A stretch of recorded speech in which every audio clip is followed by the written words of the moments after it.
What's up, everyone? It is your host, Ty Cole, here with Your Voice Media, and I'm so excited to talk to one of the stars of Naomi, Mr. Cranston Johnson. How are you? I'm doing well. How are you, Ty? I'm well. I have to say, I am thoroughly enjoying the series. Great. For me, it's beautiful to see us in this world. I think Absolutely. a lot of times, we play very limited to minor roles, but to see us in these pivotal roles here is awesome. So I I'm couldn't agree more. So my first question for you is this. So how does it feel to be a part of the DC universe? And also, like I said, see heroes and villain characters who look just like you. Well, first of all, being a part of the DC universe is a dream come true. Yeah. I didn't grow up necessarily being a huge comic book fan, but I understood the significance of comics early on. And just, they've been around for decades, and so many people are just so, such fanatics for them. They have such huge fan bases. So to be a part of that world and to be able to play a character like Zumbato in the DC universe on an up and coming show like Naomi with a character who was recently introduced. To me, it's very inspirational. It's motivational, and I'm just excited about it. It's actually surreal. A lot of the times, I still can't believe that it's actually happening. So it's just a wonderful feeling. I think we all feel that way. Yes, absolutely. And like you said, the representations in people of color playing these superheroes, these supervillains, that's something that we don't get a lot of. So it's definitely refreshing to see more of it and actually be on the ground, putting the work in to play these characters. It's amazing. Yeah, and your character is Zumbato now, I can't figure him out. Good. Right, and maybe that's the point. He comes in and he's very subtle, and then he kind of like does something, and then he doesn't. For folks who are watching this, he gets a little bit more animated in episode 2. But, with Zumbato already giving the audience a lot of intensity, slightly establishing himself as the bad guy, as we continue to unravel his story arc, let us know some of the qualities that he has and how he will play a major part within this season. Well, piggybacking off what you said, when we first see him, he's this mysterious character that we're trying to figure out, like, what is the deal with this guy? Is he creepy? Is he gonna harm her? We really don't know his motivation. And to me, that's very exciting, playing a character that is an enigma. He's very unpredictable, which I think is also very exciting for me to play and for our audience to watch. And as the story continues to be told, as Naomi learns more about herself, we'll see more of the backstory and the origin story of Zumbato and how they are linked without teasing too much. But it'll be an interesting journey that you will get to see that will go on and learn more about Zumbato. I want to see more of Zumbato. I think that we love Naomi, of course. We are always going to be on the superhero side. But there's something about him. And I'm just like, I need to know what's going on with him. So my question for you is this as well. Are there some things that Zumbato has that are some quality characteristics that you have?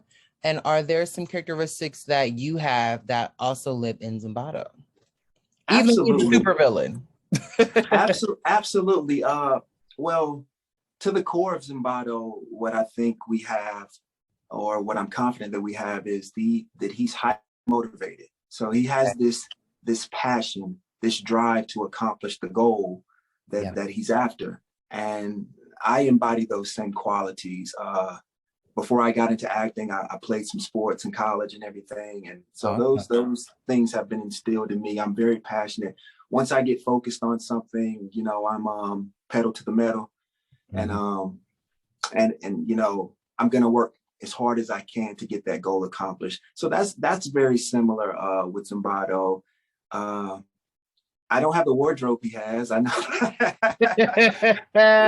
listen, his wardrobe and his outfits are something else. So he's just very stylish character, which I think plays along to the physicality of him. Because we see this calm, relaxed, kind of, very in control, maybe even suave, kind of gentleman. And to me, I think that I enjoy that element because I think that plays into him almost having this mystique of even being more dangerous because he is so calm and kind of cool. instead of being very animated and loud. And animated. Yes, absolutely. So well, wait a minute now, because you're pretty suave, Mr. Cranston. Okay, you have a nice little style going on here. Okay, with the nice sweater. Well, thank you. Not credit you out yet. But listen, it's not 24/7 like Zumbato, 365. Like he is it's dressed for the virtual interviews, the carpets, and absolutely. like the man said, I'm out hiking, in the woods, and this is the fit he had on. So right. Yeah. No, that kind of got me. I was like, wow, like I wouldn't even hike in that. I gotta get my wardrobe up. Like now, in your opinion, Cranston, what do you think makes a good villain and a good superhero? I'm sorry, Ty. I had a little bit of a disruption. Could you repeat that? Yeah, no problem. See, I'm telling you, the computers and technology, they're doing their own thing. Now, in your opinion, what makes a good villain and what makes a good superhero? For me, in my opinion, what makes a good supervillain is just kind of piggybacking again off of what I said earlier, someone who's unpredictable, someone who is mysterious and enigma, someone that we cannot put into a box, that we don't know really what this person, this male or this female, what they really are about. So I think having those qualities, I think also having a fine line of aggression and intensity with vulnerability. Mm-hmm. I think if you can have those worlds kind of meshed and blend, I think that makes an amazing supervillain, because at the end of the day, I approach this person as, I don't want to be judgmental of this person that I'm playing. The world may perceive him as bad, or he may actually be bad, but a lot of the times when we find people in real life who have these qualities, maybe they have backstories that have led them down this road, and maybe they're actually victims. So I like to play it from that personality first and build him up from that way. As far as a superhero, the things that make an excellent superhero to me is someone that's likable, someone that's someone that's there to represent everyone, no matter what their sexual orientation is, what their beliefs are, what their nationality is. They're there for the people, and they're there to help the people. Whether it's fight off a bad guy or just give them motivation and uplift their spirits, to give them hope. I love that. Now, because we kind of see, I don't want to give too much away for those who are watching this, but we do kind of see a little bit of Zumbato's power. Mm-hmm. Now, if you could have a superpower, Cranston, what would your superpower be? Oh, that's easy. Teleportation. I would love to be able to teleport. Like right now, I'm in Atlanta and it's 30, 40 degrees. I would love to just teleport to South Beach or somewhere, or, and just come back and, just go there for the day and don't have to get on a plane or any of that. I think that'd be cool to teleport around the world. Just pop in and out. And yeah, absolutely. Because a lot of people would say flying, but, who wants to fly when you can just teleport? Save yourself the stress. Save myself the stress. Plus, I hate heights. So I feel like I would never fully use my power if I was flying. Now, although a slow build, things will continue to heat up and pick up fast on the show as we continue to unravel the truth about Naomi's background. What do you think it will be about the main character that will have fans fall in love and connect with her? Well, number one, I think the fans will fall in love with Naomi because there's this quality that Kaci has that it's so genuine, it's so warm, it's so likable. Lovable. Right. And to me, it translates on the screen because that's who she is as an individual in her personal life. And to me, that when I first saw the pilot several months ago, we were able to kind of be gifted that through the producers and stuff when we first started shooting. It was just instantly, I was gravitating to watching her and wanting to see more of her, that smile, that energy, all of that. And I think that she's just a positive individual that, we're going to want to fight for her. We're going to want to learn her story and we're going to be in her corner. And so I think that's what they'll take away from her. That's what they'll like about her. I love that. Now, we did get to see Superman in the first episode. Okay, everyone was like, oh my God, he's here. Now, let's say Superman knocked on your doorstep, right? If you could meet Superman, what would be the first question you would ask him? Oh my goodness. Great question. Great question. If I could meet Superman, what would be the first question that I would ask him? I don't know. I guess I would like to know more about the kryptonite, why that actually is something that, you know, he's susceptible to. Now, the comic book, the people who are really into that world may already know that question. But for me, growing up, Superman was always iconic, and you know, you would always hear Superman, but then you would hear kryptonite. Exactly. And to me, I never really have done the research or was educated enough on kind of knowing that. So I guess that would be part of the questions, you know. Okay. I think my question to him would be, do you get tired of beating behind all day?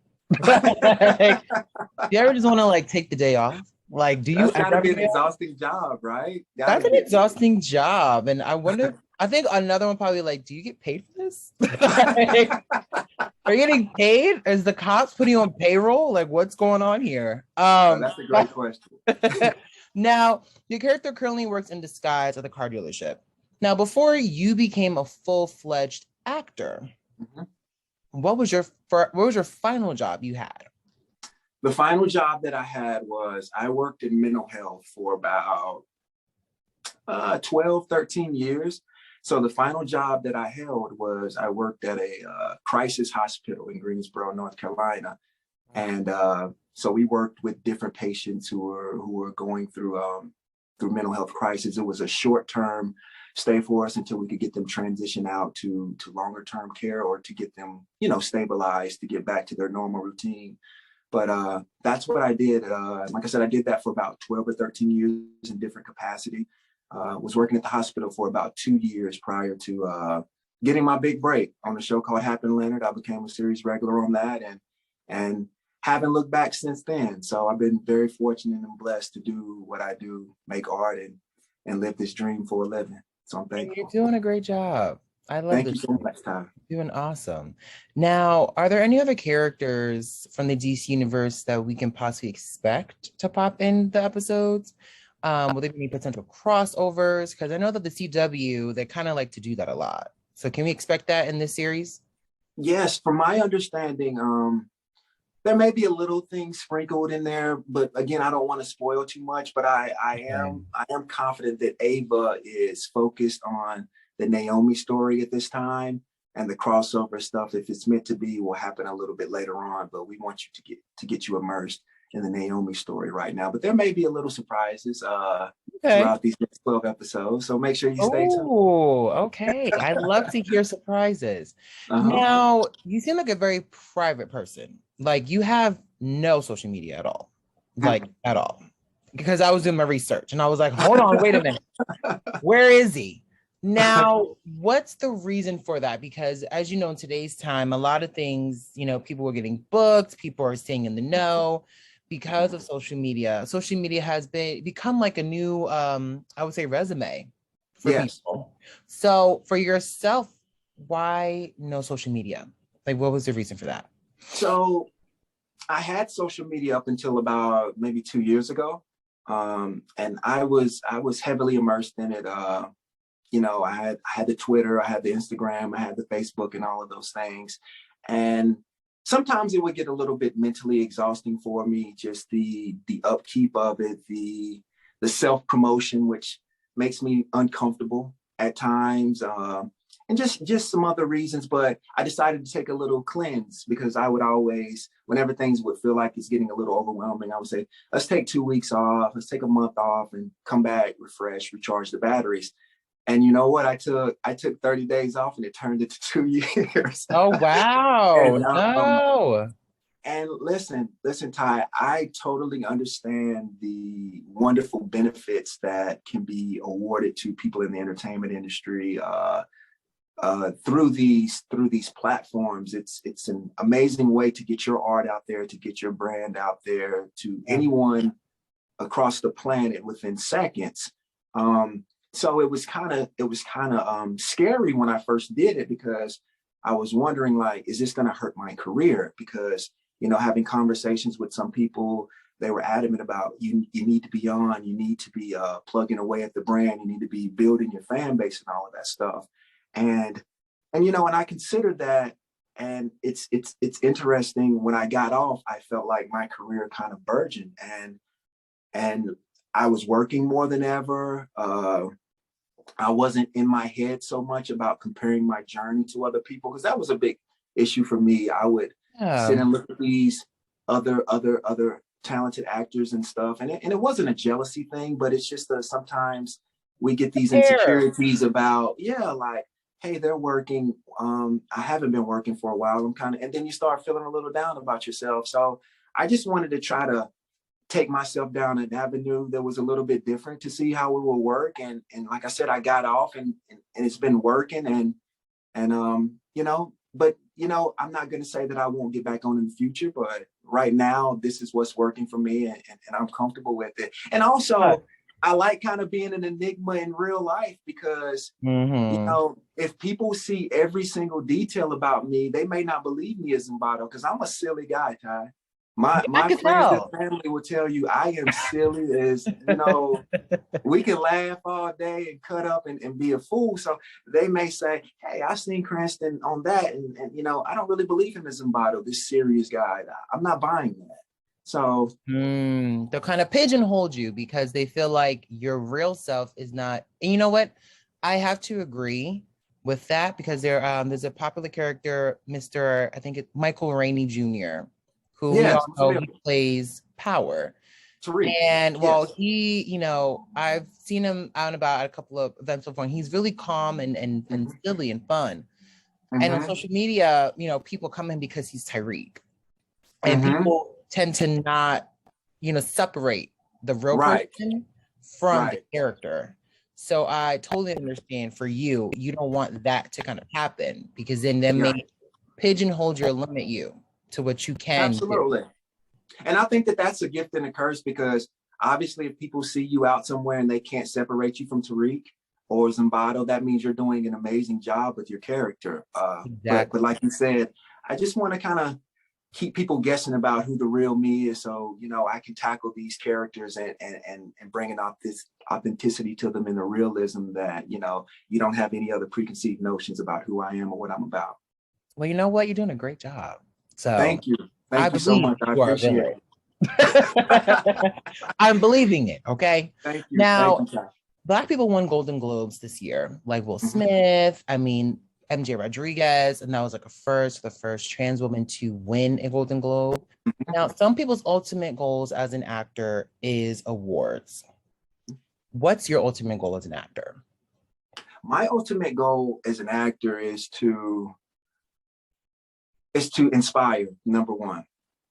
To do work that is inspiring to maybe that one person that may see this, that's been struggling with, you know, maybe it's getting into acting, maybe it's starting their own business, maybe it's, you know, taking a trip around the world, something like that, to inspire people to go after something and to not sit back and to wait, because I got into acting pretty late in life. You know, I didn't study it in high school. I didn't study it in college. It kind of happened accidentally for me. And, you know, my journey is very different than a lot of actors. So I think that can provide inspiration to people to see, like, there's like we say, it's never too late to do anything. And that's the absolute truth, especially in acting, because, you know, we have fathers, we have grandfathers, we have great grandfathers, we have, you know, superheroes, villains, witches. Right. It's such sometimes people your age and people who look like you can play a teenager. You'd be surprised. Thank you. So it's such a wide range of what you can do. So I really feel good when I hear from people and they tell me that they're inspired and they want to try some things. And another goal is just to put work out there that's not novelty, that, you know, if you watch it 20 years from now, it'll have the same effect. It'll still be telling these great stories like what Naomi's telling. So that's my goal, to be attached to projects like that and to work with people like DuVernay. I love that. Now, fun question for you before we wrap up here. Okay. The Oscars are coming back, And this time they have a host. This is the first time they've had a host since 2018.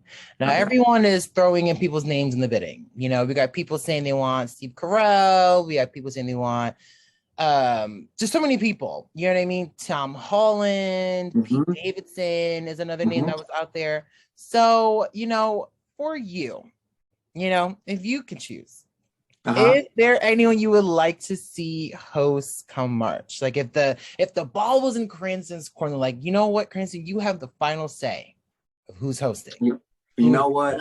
I think that I'm a huge Jamie Foxx fan. Ooh, so I think that Jamie Foxx hosting will be great. I mean, he's got the comedic element. He's got the dramatic element. He's a former Oscar winner. I think that, you know, he's just so relatable to me, and I just enjoy all his work. I'm very inspired by it. So I think that him hosting, just off the top of my head, I think that that's someone that I would love to see host. But whoever gets the gig, I'm sure it's going to be great, and we'll be tuned in. Well, I'm going to be tuned in. You know, I'm going to throw your name in the hat. Let's get you hosting, okay? I feel like you'd be a great host as well. I can tell. I can already tell. Now, last question. Tell us why we need to watch Naomi for those who are watching, and what can fans expect for the rest of the season?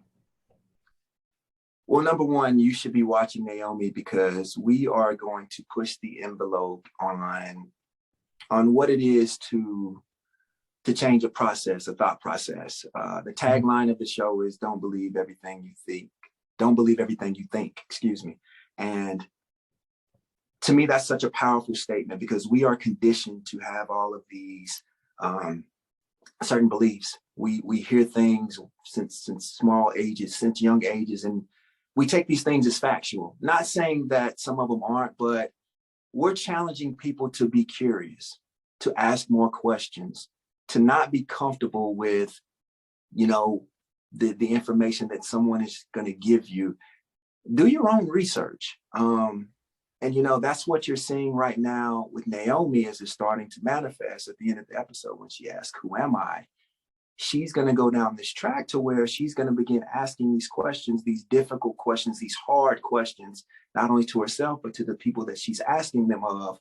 And I think as a society, that's imperative that we just don't let people force feed us information. We live in a world right now where there's a ton of misinformation out there, and you have to be diligent in what you digest and where you're getting your information from. So we're challenging people to not believe everything that you think. So that in itself, I think, is a great reason to tune into our show, to see how the storyline will weave and work around that concept. Because when I first heard it, I kind of live by that mentality a little bit now, but it was something that really dawned on me. I was like, this is spot on. This is how we need to be thinking in 2022 moving forward. You know, just challenge yourself. Be curious. Be curious. Yes. I love that. Cranston, it was amazing chatting with you today. You are such a phenomenal actor, and I really cannot wait for folks to really dive into Naomi. So for those who are watching, make sure you're catching Cranston every week on the CW Tuesdays to watch him and Naomi, okay? You're amazing. Keep doing your thing. Stay off social media, I guess, because it does get crazy. I wish I can do the same thing. Okay, maybe one day when I'm a little more bigger, I can get off of that, but keep doing your thing, okay, Cranston? I'm so proud. Thank you, Ty, and so appreciative of you having me on, and I enjoyed it. So thank you. Of course, you can come back anytime. Come back. All right. Thank you.